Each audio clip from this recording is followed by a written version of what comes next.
బీహార్లో ఎన్డీఏ విజయాన్ని కేంద్ర హోంమంత్రి అమిత్ షా ముందుగానే ఊహించారు. ఎన్డీటీవీ బీహార్ పవర్ ప్లే సమ్మిట్లో అమిత్ షా బీహార్ ఎన్నికల్లో ఎన్డీఏ సాధించబోయే సీట్ల గురించి ముందుగానే చెప్పారు.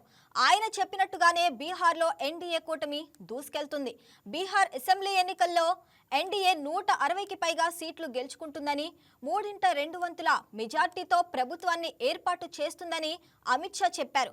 గత వారం కూడా అమిత్ షా ఇదే విషయాన్ని మరోసారి గట్టి నమ్మకంతో చెప్పారు. ఆయన చెప్పినట్టుగానే బీహార్లో ఎన్డీఏ కూటమి దూసుకెళ్తుంది. అమిత్ షా బీహార్లో ఎన్డీఏ కూటమిని పంచ పడవలతో పోల్చారు.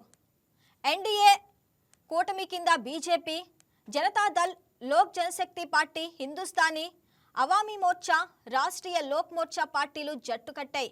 ఈ 5 పార్టీలను పాండవులుగా ఆయన అభివర్ణించారు.